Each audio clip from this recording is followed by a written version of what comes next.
Hello friends, welcome to Day Trader Telugu and good evening. Sensex 1619 points gain అయి 76,693 దగ్గర close అయితే Nifty 469 points gain అయి 23,290 దగ్గర close అయింది. వెరాస్ బ్యాంక్ నిఫ్టీ 511 పాయింట్స్ గెయిన్ అయి 49,803 దగ్గర క్లోజ్ అయింది. ఫ్రెండ్స్ ఇవాళ సెన్సెక్స్ అయితే రికార్డ్ హైని జూన్ 3rd హిట్ చేసిన హైని అయితే క్రాస్ చేసింది. వెరాస్ నిఫ్టీ ఒక 20 పాయింట్స్ దూరంలో ఆగింది. మోస్ట్ పాసిబుల్ ఇంకొక గ్యాప్ అప్ అయిందంటే కొంత పాయింట్స్ తో అది కూడా హిట్ అవుతుంది. ఇది మీకు వీక్లీ చార్ట్. రీసెంట్ గా ఉంటున్న వీక్లీ క్యాండిల్ ని మీరు గమనిస్తే ఒక లాంగ్ డౌన్ సైడ్ విక్ తో ఒక చిన్న పిల్ల మీకు కనిపిస్తుంది కదా. ఈ వీక్లీ క్యాండిల్ దాని ఒక లో 21,281 నిఫ్టీ పరంగా. ఈ వీక్లీ క్యాండిల్ ఒక లో 21,281, హై 23,338 అండ్ క్లోజ్ 23,290.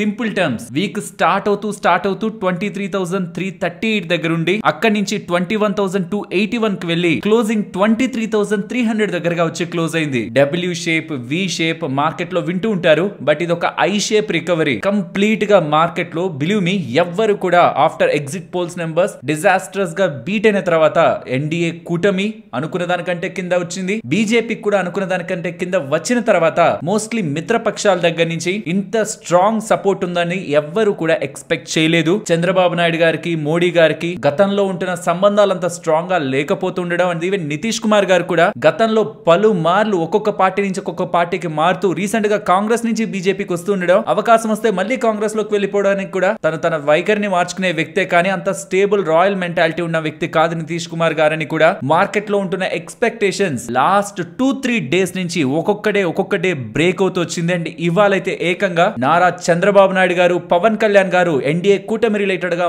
మాట్లాడుతూ మోడీ గారే మాకు కావాలని స్ట్రాంగ్ గా చెప్తూ, నితీష్ కుమార్ గారు కూడా వెరీ స్ట్రాంగ్ స్టేట్మెంట్స్ చేస్తూ, ఇన్ఫాక్ట్ ఒక పాయింట్ లో నితీష్ కుమార్ గారు అయితే మోడీ గారు ఆశీర్వాదం తీసుకోవడానికి కూడా ప్రయత్నిస్తూ ఉండడం. ఇక ఈ ఎన్డీఏ కూటమి రిలేటెడ్ గా చంద్రబాబు నాయుడు గారు, పవన్ కళ్యాణ్ గారు, నితీష్ కుమార్ గారు వీళ్ళందరూ కలిసి మోడీ గారిని బలపరుస్తూ ఉండేసరికి ఇక్కడ నో డౌట్ మోడీ గారికి ఒక స్ట్రాంగ్ స్టేబుల్ అలయన్స్ దొరికింది. ఇక దీంతో స్ట్రాంగ్ గా మోడీ 3.0 ఉండబోతుంది ఎకానమీలో, మార్కెట్ లో, ఇండియన్ మార్కెట్ లోని. మార్కెట్స్ స్ట్రాంగ్ గా బిలీవ్ చేయకపోతే తప్పించి ఇంతలా మార్కెట్స్ అయితే రికవర్ అవ్వవు. ఈ మొత్తం దాంట్లో మోడీ గారు పవన్ కళ్యాణ్ గారి గురించి ఒక ఇంపార్టెంట్ స్టేట్మెంట్ చేశారు. అదొకసారి ప్లే చేస్తున్నాను వినండి.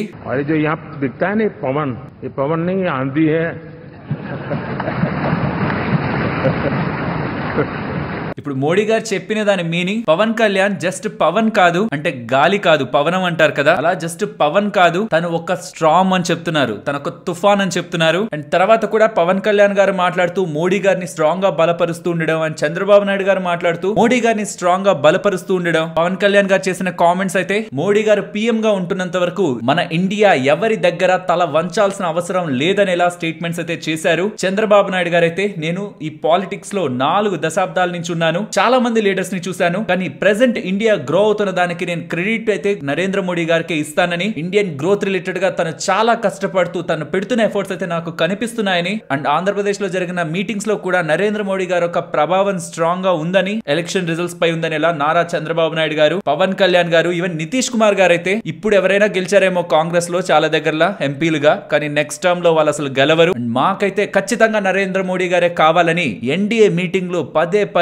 అలయన్స్ పార్ట్నర్స్ ఎవరి మీద అయితే మార్కెట్ క్వశ్చన్ పడిందో వాళ్ళు స్ట్రాంగ్ గా నరేంద్ర మోడీ గారిని సపోర్ట్ చేస్తూ ఉండడం, ఎన్విరాన్మెంట్ అంతా పాజిటివ్ గా కనిపిస్తూ ఉండడం, total out and out market లో ఉంటున్న ఎవ్రీ క్వశ్చన్ మార్క్ కూడా ఈసారి ఇవాళ జరిగిన మీటింగ్ అయితే టోటల్ ఆన్సర్స్ అయితే దొరికాయి. యాక్చువల్లీ గ్రాడ్యువల్ గా దొరికాయి. బాగా పతనమైన తర్వాత ఆ రోజు నైట్ మనకి చంద్రబాబు నాయుడు గారు ట్వీట్ ద్వారా సపోర్ట్ చేశారు. తర్వాత మార్నింగ్ మేము ఎన్డీఏతో ఉంటామని ఎలా పత్రికలకి, విలేకరులకి చెప్పారు. అండ్ తర్వాత ఎన్డీఏ కూటమిలో ఉంటున్న మిత్రపక్షాలన్నీ కలిసి మేము నరేంద్ర మోడీ గారిని లీడర్ గా ఎన్నుకుంటున్నామనేలా సంతకాల రూపంలో కూడా వాళ్ళు ఇంకొక స్టెప్ వేశారు. అండ్ ఫైనలీ మాకు నరేంద్ర మోడీ గారు తప్పితే ఇంకొకరు వద్దనేలా స్ట్రాంగ్ స్టేట్మెంట్స్ పవన్ గారి దగ్గర నుంచి, చంద్రబాబు నాయుడు గారి దగ్గర నుంచి, నితీష్ కుమార్ గారి దగ్గర నుంచి వినిపిస్తూ ఉండడం ఓవరాల్ మార్కెట్ ని ఒక స్ట్రాంగ్ గా అప్ సైడ్ కి తీసుకువెళ్ళింది. మన సైడ్ నుంచి చూస్తే, ఆంధ్రప్రదేశ్ నుంచి చూస్తే ఇది కంప్లీట్ గా సిబిఎన్ అండ్ పీకే ఎఫెక్ట్. ఇది ఒకటి ప్రధానమైన కారణం ఇవాళ మార్కెట్ పెరగడానికి. అండ్ రెండవ కారణం మోస్ట్లీ నేను మీకు నిన్నటి వీడియోలోనే చెప్పాను, ఇవాళ మనకి ఆర్బీఐ మీటింగ్ అవుట్కమ్ ఉంది అండ్ 10 o'clock రిలేటెడ్ గా దాని రిలేటెడ్ గా అప్డేట్స్ ఉంటాయి. ఉంటాయని.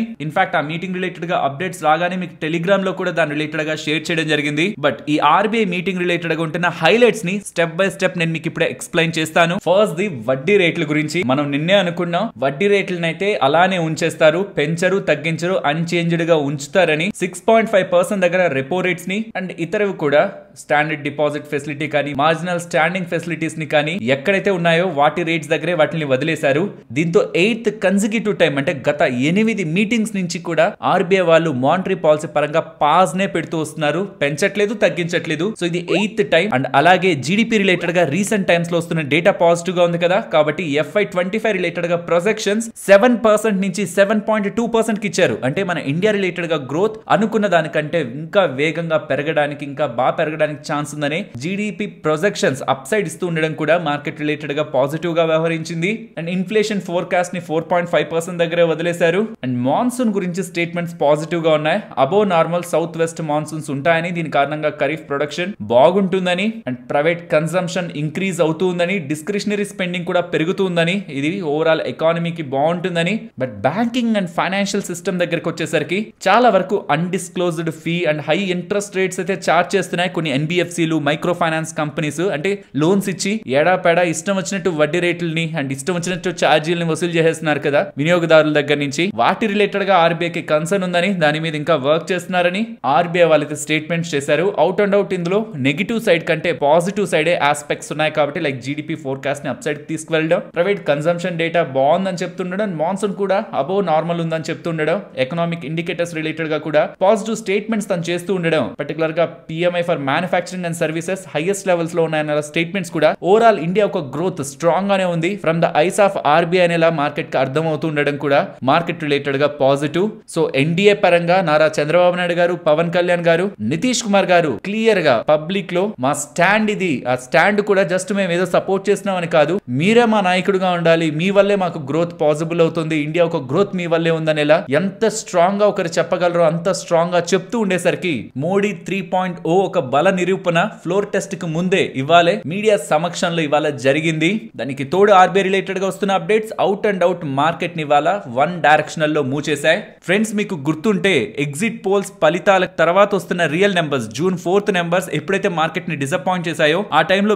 బిగ్ వే లో ఎఫ్ఐఎస్ డిఐఎస్ ఇద్దరు సెల్ చేశారు. కానీ దాని తర్వాత రోజుల్లో ఎఫ్ఐఎస్ సెల్ చేస్తున్నారు, కానీ డిఐఎస్ పెద్ద మొత్తంలోనే బై చేయడానికి మార్కెట్ లో ప్రయత్నిస్తూ వస్తున్నారు. బట్ వాళ్ళతో కంపేర్ చేసిన ఎఫ్ఐఎస్ ఒక సెల్లింగ్ ఇంటెన్సిటీ ఎక్కువగానే ఉంది. నియర్లీ 24,000 కోట్ల దగ్గరగా రీసెంట్ డేస్ లో మార్కెట్ లో ఎఫ్ఐఎస్ సెల్లర్స్ గా ఉన్నారు. ఇది ఎవరైనా ఊహించగలరా? ఎఫ్ఐఎస్ 24-25,000 కోట్ల దగ్గరగా విత్ ఇన్ 3 days లో మార్కెట్ లో అంత ఇంటెన్స్ గా సెల్లింగ్ చేస్తున్న మార్కెట్ ఆల్ టైమ్ హై కి దగ్గరగా ఉంది. అండ్ ఈవెన్ షార్ట్స్ కూడా ఎఫ్ఐఎస్ ఏం పెద్దగా కవర్ కూడా చేయలేదు. ఇది ఇవాల్టి క్లోజింగ్ డేటా కాదు, ప్రీవియస్ గా క్లోజ్ అయిన డేటా. ఆ పాయింట్ కి చూస్తున్నా 2,90,000 కాంట్రాక్ట్స్ దగ్గరగా షార్ట్ సైడే వాళ్ళు బిల్డ్ చేసి పెట్టుకొని ఉన్నారు. సో మార్కెట్ ఫాలో అవుతుందని cash loan, futures loan and options లో కూడా ఎఫ్ఐఎస్ ఒక సెంటిమెంట్ నెగిటివ్ గా ఉంటున్న మార్కెట్ వాటి వేటిని పట్టించుకోకుండా, బికాస్ ఎఫ్ఐఎస్ ఎలక్షన్ నెంబర్స్ ని చూశారు, బీజేపీకి తన ఓన్ మెజారిటీ రాలేదు, ఎన్డీఏతో కలిసి కూటమిలతో కలిసి గవర్నమెంట్ ఫామ్ చేయాల్సి వస్తుంది, కాబట్టి ఇది సరి కాదని వాళ్ళేమో సెల్ సైడే ఉంటున్నారు. బట్ డిఐఎస్ ఇండైరెక్ట్ గా రీటైలర్స్ యొక్క మనీ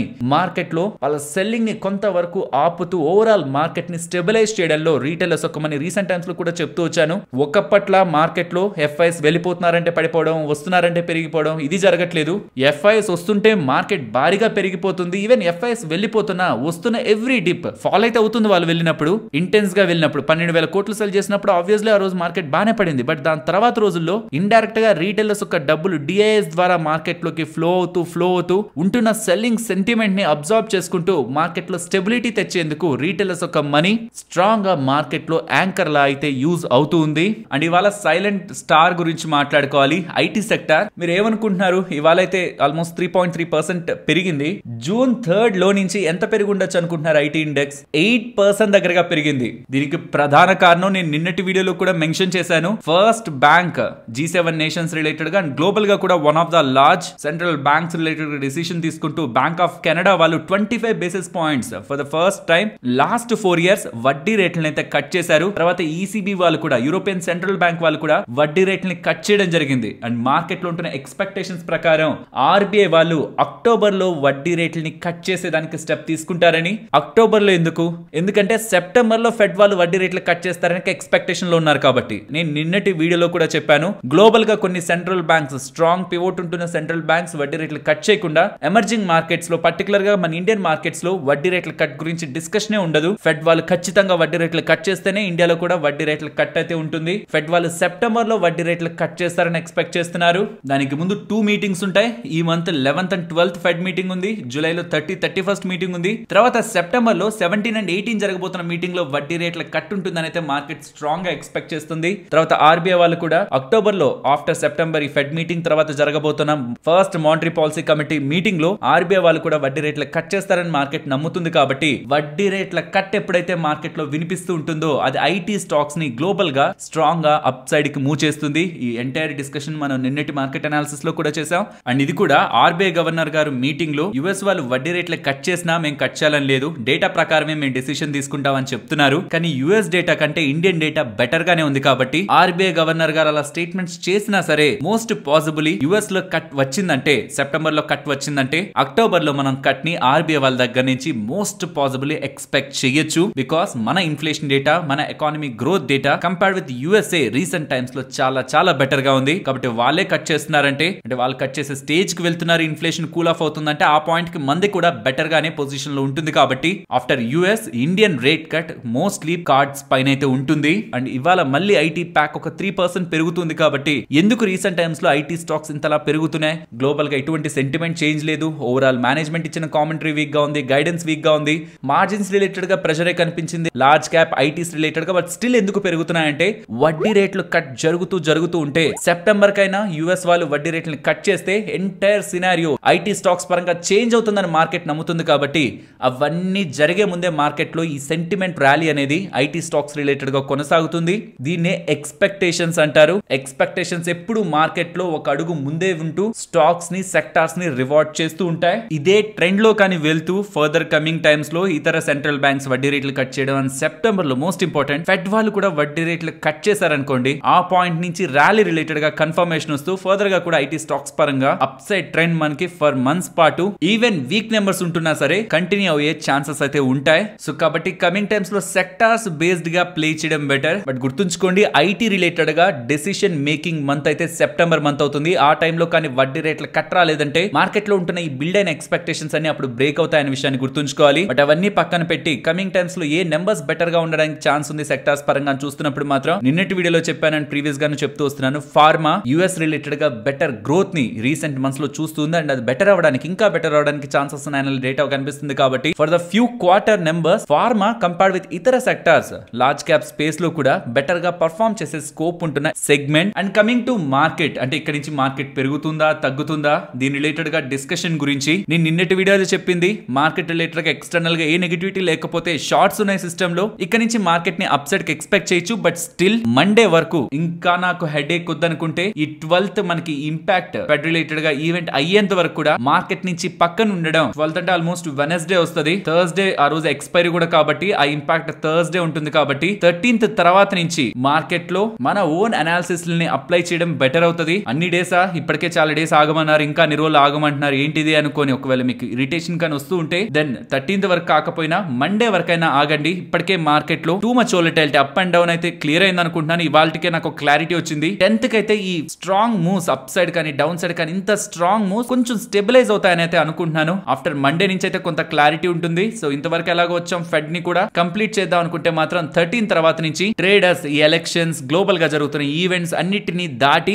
మార్కెట్ లో కొంత స్టెబిలిటీని అయితే ఎక్స్పెక్ట్ చేయొచ్చు. సో ఇన్ని రోజులు ఎవరైనా మార్కెట్ లో నేను ట్రేడ్ చేయొద్దు, వెయిట్ చేయండి అని చెప్తూ వస్తున్నాను. అది ఒకవేళ వింటూ వస్తూ ఉంటే దెన్ అసలు రిస్కే వద్దనుకుంటే మాత్రం 13th వరకు మార్కెట్ లోకి ఎంటర్ అవ్వకండి. Just wait and watch. ఇన్ని డేస్ లో మీరు ఒకవేళ ఎంటర్ అయితే ఈ వోల్టాలిటీలో జస్ట్ అబ్జర్వ్ ఇలా ఎలా ఉంది వోల్టాలిటీ అని. ఇంత ఫాల్, ఇంత ర్యాలీ, వీటిలో ఖచ్చితంగా ట్రాప్ అయ్యే వాళ్ళు ఆప్షన్ సెల్లర్స్ పర్టికులర్ గా. So wait and watch. 13 తర్వాత నుంచి మనకు ఒక బెటర్ స్టెబిలిటీ మార్కెట్ లో ఉంటుందని అయితే ఎక్స్పెక్ట్ చేస్తున్నాను. ఫ్రెండ్స్, ఇలా మార్కెట్ లో ఉంటున్న ఎంటైర్ డేటాను అనాలిసిస్ చేస్తూ వీడియోని ఇలా మీ ముందుకు తీసుకొని రావడానికి మేము పెడుతున్న ఎఫర్ట్స్ మీకు వాల్యుబుల్ గా అనిపిస్తూ ఉంటే మన వీడియోని తప్పకుండా లైక్ చేయండి. ఫ్రెండ్స్, స్టాక్ మార్కెట్ లో మీరు ఇన్వెస్ట్మెంట్ పర్టికులర్ గా మ్యూచువల్ ఫండ్స్ లో చేస్తూ ఉంటే ఒక ఇంపార్టెంట్ రూల్ ఉంటుంది. మీరు ఒకవేళ 3 గంటలకి లోపు, అంటే ఇవాళ ఆఫ్టర్నూన్ 3 గంటలకి లోపు మీ బ్యాంక్ లో ఉంటున్న డబ్బుల్ని ఏఎంసీకి, ఏ మ్యూచువల్ ఫండ్లు అయితే కొనాలి కొనాలనుకుంటున్నారో ఆ AMC కి పంపించగలిగినట్లయితే దెన్ ఆ రోజుకు సంబంధించిన NAV మ్యూచువల్ ఫండ్ వాల్యూఏ ఆ రోజు మార్కెట్ ఎలా అయితే బిహేవ్ చేసి ఉంటుందో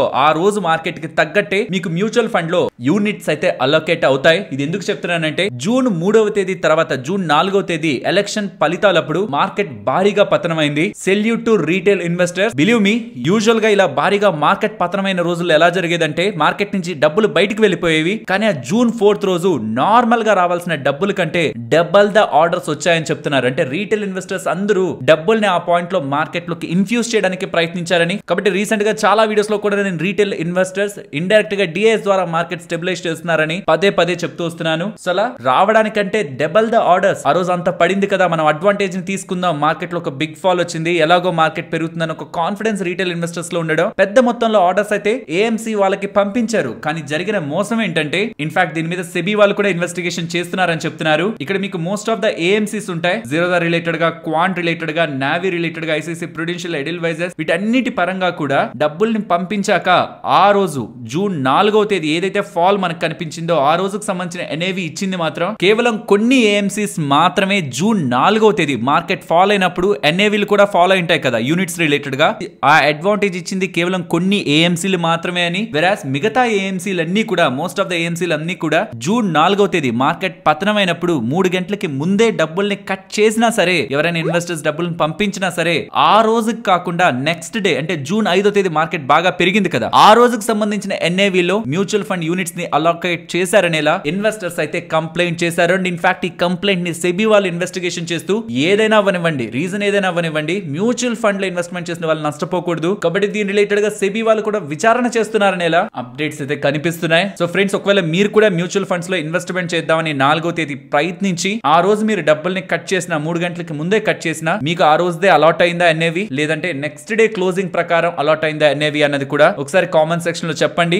మోస్ట్లీ చాలా వరకు కూడా ఆ రోజు అలాట్ అయింది అంటున్నారు, బట్ నేను సోషల్ మీడియాలో ఎక్కడ చూస్తున్నా మాకు ఆ రోజుది కాదు, తర్వాత రోజుది అలాట్ అయిందని ఇలా డేటా అయితే కనిపిస్తుంది. బట్ డేటా ప్రకారం 100 లో కేవలం 5%, 10% కే ఇలా నెగిటివ్ గా ఇంపాక్ట్ అయింది. కానీ మిగిలిన వాళ్ళందరికీ కూడా మేము అలాట్ చేసామని ఇలా AMCs అయితే చెప్తూ ఉన్నాయి. ఇన్వెస్టిగేషన్ అయితే జరుగుతూ ఉంది. ప్రాబబ్లీ సెబీ వాళ్ళు కూడా దీని రిలేటెడ్ గా యాక్షన్ తీసుకోవడానికి కూడా ఛాన్సెస్ ఉన్నాయి. బట్ మన వాళ్ళల్లో కూడా ఎవరైనా ఇంపాక్ట్ అయ్యారా? బికాస్ ఈజీగా స్మాల్ క్యాప్స్ రిలేటెడ్ గా అయితే ఒక 4%, mid caps, large caps related గా ఎటు చూసినా మినిమం 3% దగ్గరగా ఆపర్చునిటీ లాస్ మనకు కనిపిస్తుంది. 3% దగ్గరగా ఉండాల్సిన దానికంటే లోయర్ లో మనకు కొనుక్కునే అవకాశం ఉంటున్నా డ్యూ టు సమ్ ఇష్యూస్. ఒక్కొక్కరు ఏం చెప్తున్నారంటే బ్యాంక్ నుంచి డబ్బులు కట్టే ఎక్స్చేంజెస్ నుంచి క్లియరింగ్ కార్పొరేషన్, తర్వాత AMC, ఇలా వచ్చే ప్రాసెస్ లో కొంత డిలే జరిగిందని, బికాస్ ఎప్పుడు లేనంత ఆర్డర్స్ వస్తూ ఉండడం, హ్యాండిల్ చేయడం కష్టం అవడం కారణంగా 3 PM తర్వాత ఇవన్నీ AMCలకు రీచ్ అవడమే NAVలు ఆ రోజు ఇవ్వలేకపోయారని ఇలా అప్డేట్స్ అయితే కనిపిస్తున్నాయి. బట్ ఏది ఎలా ఉన్నా డబ్బులు 3 గంటల లోపు కట్ అయింటే వాళ్ళకి 4వ తేదీ NAVఏ సెబీ వాళ్ళు ఇవ్వడానికి కానీ ప్రయత్నిస్తే మాత్రం అది ఇన్వెస్టర్స్ కి బిగ్ అడ్వాంటేజ్. మీకు కూడా ఒకవేళ ఇలాంటిది ఒక జరుగుతూ ఉంటే కామెంట్ సెక్షన్ లో చెప్పండి. 4వ తేదీ మీరు మ్యూచువల్ ఫండ్స్ లో ఇన్వెస్ట్మెంట్ చేస్తే మీకు 4వ తేదీ NAV వచ్చిందా, దాని తర్వాత రోజు NAV వచ్చిందా అనేది.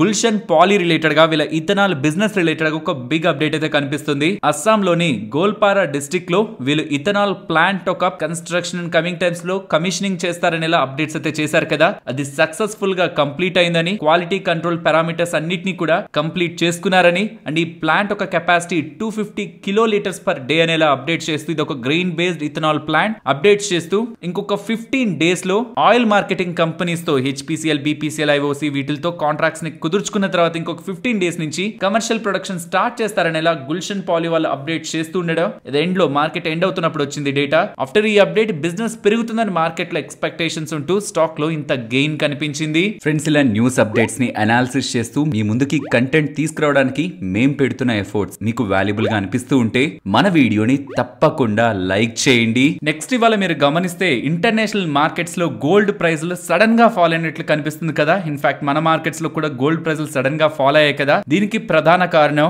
గత 18 నెలల నుంచి కంటిన్యూస్ గా గోల్డ్ ని బై చేస్తూ వస్తున్న చైనా వాళ్ళు గోల్డ్ ని బై చేయడం వాళ్ళ రిజర్వ్స్ లో యాడ్ చేసుకుంటూ వస్తున్నారు ఈ మధ్య కాలంలో. దానికోసం ప్రతి నెల బై చేస్తూనే వచ్చారు గోల్డ్ ఇంటర్నేషనల్ మార్కెట్స్ నుంచి. బట్ ఈసారి గోల్డ్ బయింగ్ ని చైనా వాళ్ళు ఆపుతున్నట్లు, ఫస్ట్ టైం స్టాప్ చేస్తున్నట్టు చైనా సెంట్రల్ బ్యాంక్ దగ్గర నుంచి డేటా బయటకు వస్తుండేసరికి ఇక్కడ మీరు ఆ డేటాని కూడా గమనించవచ్చు. Time to time recent months లో గోల్డ్ రిజర్వ్స్ ని పెంచుకుంటూ వచ్చారు. కానీ లాస్ట్ టైం తో కంపేర్ చేస్తే ఈసారి కూడా 2264 టన్స్ ఆఫ్ ద గోల్డ్ మాత్రమే వాళ్ళ రిజర్వ్స్ లో, సేమ్ రిజర్వ్స్ లో మెయింటైన్ అవుతూ ఉండేసరికి ఈసారి గోల్డ్ నేమ్ యాడ్ చేయకపోయేసరికి ఈ డేటా మార్కెట్ లోకి ఫ్లో ఫ్లో అవుతూ ఉండడం, గోల్డ్ ప్రైజెస్ అయితే మనకి ఫాల్ అయ్యాయి. సో కమింగ్ టైమ్స్ లో ఫర్దర్ గా ఇలా వాళ్ళ గోల్డ్ స్టోరేజ్ ని తెచ్చుకున్న తర్వాత ఫర్దర్ గా దీన్ని అలా మెయింటైన్ చేస్తారా, మళ్ళీ పెంచుకుంటారా, మళ్ళీ తగ్గించుకుంటారా అన్న దాన్ని బట్టి గోల్డ్ రిలేటెడ్ గా ఇంపాక్ట్ ఇంటర్నేషనల్ మార్కెట్స్ పై మనకి కనిపిస్తుంది. సో గోల్డ్ ప్రైస్ ఎందుకు ఫాల్ అయిందని ఎలా మీకు ఒకవేళ కన్ఫ్యూజన్ ఉంటున్నా, కమింగ్ డేస్ లో ఒకవేళ తగ్గుతుంటే కారణం ఏమైండొచ్చు అనే క్వశ్చన్ ఉంటున్నా, చైనా రిలేటెడ్ గా గోల్డ్ స్టాండ్ మారిందన్న విషయాన్ని అయితే మనం అర్థం చేసుకోవాలి.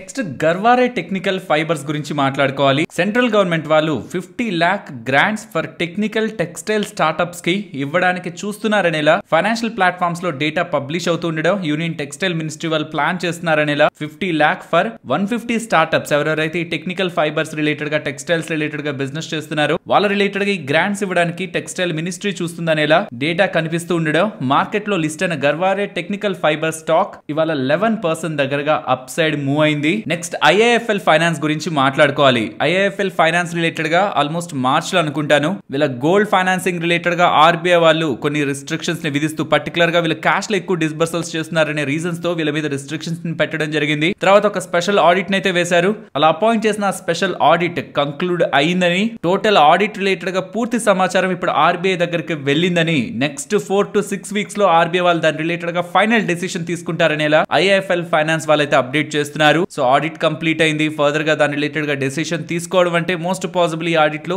అవుట్కమ్ పాజిటివ్ గానే ఉంటుందని మార్కెట్ ముందుగానే ఎస్టిమేట్ చేస్తూ రిస్ట్రిక్షన్స్ ఇంకొన్ని వారాల్లో ఎత్తేస్తారు RBI వాళ్ళు ఈ గోల్డ్ బిజినెస్ రిలేటెడ్ గాని మార్కెట్ అనుకుంటూ స్టాక్ ని వాళ్ళ రివార్డ్ చేసింది. బట్ లెట్స్ సీ RBI వాళ్ళు ఎలాంటి స్టెప్ తీసుకుంటారని. నెక్స్ట్ హీరో మోటో కార్ప్ గురించి మాట్లాడుకోవాలి. వీళ్ళు ఏథర్ ఎనర్జీలో ఈ ఎలక్ట్రిక్ వెహికల్ రిలేటెడ్ గా 2-wheeler బిజినెస్ ని చేస్తూ ఉండే ఏథర్ ఎనర్జీలో అడిషనల్ గా ఇంకొక 2.2% వాటాని 124 crores పెట్టి కొంటున్నట్లు. ఇలా చూస్తే ఏథర్ ఎనర్జీని 5640 crore లో వాల్యూ చేస్తూ ఈ కంపెనీలో అడిషనల్ గా 2.2% వాటాని కొంటూ ఉండేసరికి ఇది ఫస్ట్ టైం సెకండ్ టైం కాదు ఏథర్ ఎనర్జీ రిలేటెడ్ గా వీళ్ళ వాటాను పెంచుకోవడం. గ్రాడ్యువల్ గా కొంటూ వస్తూ ఈ 2.2% వాటా కొన తర్వాత 41.9% దగ్గరగా వాటా ఈ కంపెనీ రిలేటెడ్ గా Ather energy 2-wheeler electric vehicle business చేసే కంపెనీ రిలేటెడ్ గా హీరో వాళ్ళు హోల్డ్ చేస్తూ ఉండడం, ఈ 2-wheeler బిజినెస్ పరంగా ఎలక్ట్రిక్ వెహికల్ బిజినెస్ పరంగా ఉంటున్న గ్రోత్ ని వీళ్ళు ఇండైరెక్ట్ గా మార్కెట్ లో లేని కంపెనీలో అక్వైర్ చేస్తూ వాటాను అక్వైర్ చేస్తూ ప్లే చేస్తున్నట్లయితే అర్థమవుతుంది. నెక్స్ట్ సెబీ వాళ్ళు నిన్న మన మార్కెట్స్ క్లోజ్ అయిన తర్వాత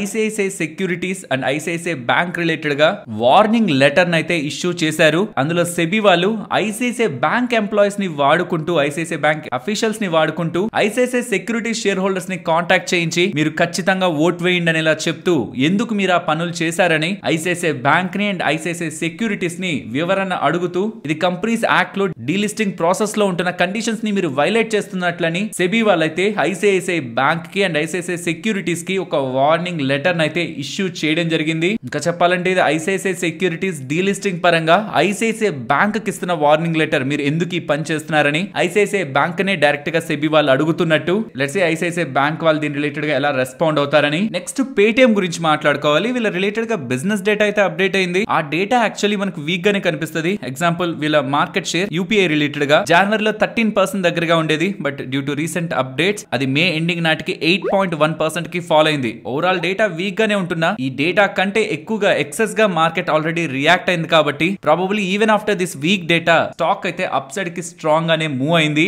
డేటా వీక్ ఉంది బట్ స్టాక్ అంతకు ముందే ఎక్కువ కరెక్ట్ అవుతుండడం, irrespective of data stock related గా వాల్యుయేషన్ అడ్జస్ట్మెంట్ ప్రెజెంట్ మార్కెట్ లో కనిపిస్తున్నట్లయితే తెలుస్తుంది.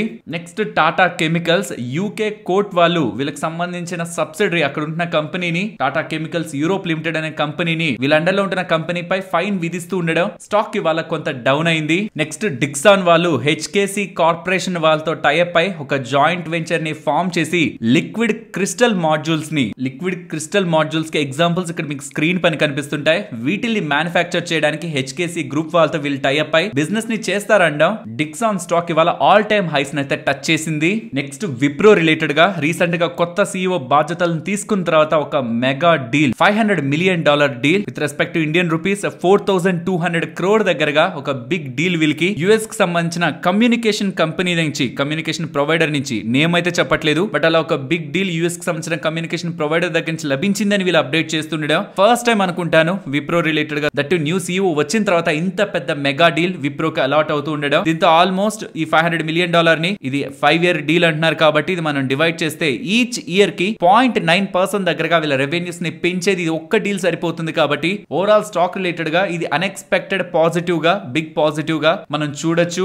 నెక్స్ట్ మాస్టెక్ గురించి మాట్లాడుకోవాలి. మాస్టెక్ వాళ్ళ ఎక్స్చేంజెస్ కి ఒక అప్డేట్ అయితే రిలీజ్ చేశారు. దాంట్లో చాలా చెప్పారు, బట్ మార్కెట్ కి కనిపించింది ఒకే పదం, ఎన్విడియా. సో మాస్టెక్ ఎన్విడియా అంతే, స్టాక్ ఇలా ఇంతలా పెరిగిపోయింది. ఇన్ఫాక్ట్ ఈ అప్డేట్ ఏంటంటే మాస్టెక్ వాళ్ళు ఎన్విడియా వాళ్ళతో ఆర్టిఫిషియల్ ఇంటెలిజెన్స్ రిలేటెడ్ గా ఎన్విడియా ఏఐ వాళ్ళతో టైఅప్ అయి customer experience management across key sectors వీళ్ళు ఇంప్రూవ్ చేయడానికి వీళ్ళు టైఅప్ అయ్యారనేలా అప్డేట్స్ అయితే కనిపిస్తున్నాయి. పర్టికులర్ గా manufacturing, health care, banking, financial services and insurance segment లో ఎలా జరుగుతుంది ఇది? మాస్టెక్ వాళ్ళకి సంబంధించి ఐసిఎక్స్ ప్రో అనే ఒక ప్లాట్ఫామ్ ఉంది. ఇప్పుడు ఆ ప్లాట్ఫామ్ ని ఎన్విడియా ఏఐ కి సంబంధించిన టెక్నాలజీతో ఎన్హాన్స్ చేస్తూ ప్రీవియస్ గా వీళ్ళు చేస్తున్న బిజినెస్ రిలేటెడ్ గా ఇందాక అనుకున్నాం కదా, కస్టమర్ ఎక్స్పీరియన్స్ మేనేజ్మెంట్ ని అక్రాస్ కీ సెక్టర్ ఎన్హాన్స్ చేస్తారని. అలా ఇప్పటి వరకు వాళ్ళు ఇస్తున్న సేవల్ని ఇంకా బెటర్ చేయడానికి ఎన్విడియా ఏఐ వాళ్ళతో వీళ్ళు టైఅప్ అయినట్టు. దీనికి కారణంగా 3 to 7 days దగ్గరగా కస్టమర్ రెస్పాన్స్ రిలేటెడ్ గా పడుతున్న టైం ని సెకండ్స్ కి రిడ్యూస్ చేస్తున్నట్లు మాస్టెక్ నెక్స్ట్ జనరేషన్ సొల్యూషన్స్ ని ఈ ఎన్విడియా ఏఐ స్టాక్ తో వీళ్ళు ప్రొవైడ్ చేయబోతున్నారనేలా మాస్టెక్ వాళ్ళ ఎక్స్చేంజెస్ కి అప్డేట్ చేస్తుండడం ఇంతలా స్టాక్ పెరగడానికి ప్రధానమైన కారణం. అండ్ ఫ్రెండ్స్, ఒక స్మాల్ అప్డేట్, మీరు ఒకవేళ ఈటీ మనీని యూస్ చేసి క్వాంట్ మ్యూచువల్ ఫండ్ లో ఇన్వెస్ట్మెంట్ చేస్తున్న వాళ్ళైతే వీళ్ళకి క్వాంట్ మ్యూచువల్ ఫండ్ వాళ్ళకి రీసెంట్ గా సెబీ తీసుకొచ్చిన కొన్ని న్యూ చేంజెస్ కారణంగా సరైన పార్ట్నర్షిప్ కుదరట్లేదని, ఎంతో వీళ్ళు క్వాంట్ మ్యూచువల్ ఫండ్ వాళ్ళని ప్రయత్నించినా వాళ్ళ దగ్గర నుంచి సరైన రెస్పాన్స్ రాకపోతూ ఉండడం, ఈటీ మనీ వాళ్ళు ఫ్రెష్ గా లంసమ్ ఇన్వెస్ట్మెంట్స్ ని క్వాంట్ మ్యూచువల్ ఫండ్స్ లో చేస్తున్న లంసమ్ ఇన్వెస్ట్మెంట్స్ ని అండ్ ఈవెన్ కొత్తగా ఎస్ఐపి రిజిస్ట్రేషన్స్ ని కూడా May 31st, 2024 నుంచి సస్పెండ్ చేసినట్లు అప్డేట్స్ అయితే చేస్తున్నారు. ఇలా సస్పెండ్ చేసిన తర్వాత క్వాంట్ వాళ్ళు వీళ్ళని కాంటాక్ట్ అయ్యారని, ఇప్పుడు ప్రెసెంట్ అయితే డిస్కషన్ లో ఉన్నారని. వన్స్ ఇదంతా క్లియర్ అయితే మళ్ళీ వాళ్ళ ఇన్వెస్టర్స్ కి అప్డేట్ చేస్తారనేలా ఈటీ మనీ యాప్ వాళ్ళైతే అప్డేట్ చేస్తున్నారు. ఒకవేళ మీరు ఈటీ మనీ యాప్ ని యూస్ చేస్తూ క్వాంట్ మ్యూచువల్ ఫండ్ లో ఇన్వెస్ట్మెంట్ చేద్దామని ప్రయత్నిస్తుంటే మాత్రం ప్రెసెంట్ అయితే మీరు ఇష్యూస్ ని ఎదుర్కొనే ఛాన్సెస్ అయితే ఉన్నాయి. ప్రాబబుల్లీ వేరొక యాప్స్ ని యూస్ చేసే మీరు క్వాంట్ మ్యూచువల్ ఫండ్ లో ఫ్రెష్ గా లంసమ్ కానివ్వండి ఆర్ కొత్తగా ఎస్ఐపిస్ ని స్టార్ట్ చేయాలనుకున్నా ప్రెసెంట్ అయితే ఈటీ మనీతో అవ్వట్లేదు అనేలా ఈటీ మనీ వాళ్ళ అప్డేట్స్ అయితే చేస్తున్నారు. సో ఇఫ్ ఇన్ కేస్ ఎవరైనా ఈటీ మనీ యాప్ తో ప్రాబ్లమ్ ని ఫేస్ చేస్తుంటే వేరొక యాప్స్ ని యూస్ చేసి మీరు ఇన్వెస్ట్మెంట్ చేసుకోవడం బెటర్. పర్టికులర్ గా క్వాంట్ మ్యూచువల్ ఫండ్స్ లో ఇన్వెస్ట్మెంట్ చేయడానికి ప్రాబ్లమ్స్ ని ఫేస్ చేస్తున్న వాళ్ళు. నెక్స్ట్ నిఫ్టీ అలాగే bank Nifty support and resistance present ఉన్న లెవెల్స్ నుంచి Nifty up side 23,380 resistance and down side 23,130 and ఆ below 23,040. Coming to bank Nifty, ఈ రెసిస్టెన్స్ ఇవాళ ఫేస్ చేసిన జోన్ 49,860, అది బ్రేక్ అయితే 50,140 అండ్ సపోర్ట్ ప్రెసెంట్ ఉన్న లెవెల్స్ నుంచి డౌన్ సైడ్ 49,580, ఆ బిలో 49,370. అండ్ ఇవాళ షార్ట్స్ ఎన్ని ఇంకా సిస్టమ్ లో ఉన్నాయి అంటే ఇంతలా రికవర్ అయింది కదా, ఇంకెంత షార్ట్స్ మార్కెట్ లో ఉన్నాయన్న దాన్ని బట్టి ఫర్దర్ గా మార్కెట్ ఇంకెంత అప్ సైడ్ మనం ఎక్స్పెక్ట్ చేయొచ్చు అన్న డేటా మనకు అర్థమవుతుంది. ఇఫ్ సిగ్నిఫికెంట్ గా 2 lakh అబోనే షార్ట్స్ ఉంటుంటే ఫర్దర్ గా కూడా ఆల్ టైమ్ హైస్ బ్రేక్ అయ్యి మార్కెట్ అప్ సైడ్ టువర్డ్స్ 23,500 కూడా వెళ్లే పాసిబిలిటీ ఉంటుంది. కాబట్టి షార్ట్స్ డేటాని ట్రేడర్స్ కొంత జాగ్రత్తగా అబ్జర్వ్ చేయాలి. అండ్ ఈవెన్ ఇవాళ ఎండింగ్ కి మార్కెట్ క్లోజ్ అయిన తర్వాత యుఎస్ కి సంబంధించిన jobs data, May month jobs data update అవుతుంది. ఆల్మోస్ట్ 1.9 lakh దగ్గరగా జాబ్స్ ఎడిషన్ ఉంటుందని ఎక్స్పెక్ట్ చేస్తున్నారు. అండ్ అన్ఎంప్లాయ్మెంట్ రేట్ కూడా 3.9% ఉంటుందని ఎక్స్పెక్ట్ చేస్తున్నారు. ఈ డేటా ఒకవేళ వీక్ గా వస్తుంటే అది మార్కెట్స్ కి పాజిటివ్, అది కూడా మండే ఒక gap up and gap down ని ఇంపాక్ట్ చేసే పాసిబిలిటీ ఉంటున్న data element. Let's see market ఎలా ఉంటుందని. అండ్ రేంజ్ అయితే కమింగ్ డేస్ లో మార్కెట్ లో పర్టికులర్ గా ఫెడ్ రిలేటెడ్ ఈవెంట్ అయినప్పటి నుంచి మనం మార్కెట్ రేంజ్ ని కూడా డిస్కస్ చేసుకుందాం. మరొక ఇంట్రెస్టింగ్ వీడియోతో మళ్ళీ మీ ముందుకు వస్తాను. అంతవరకు టేక్ కేర్, జై హింద్.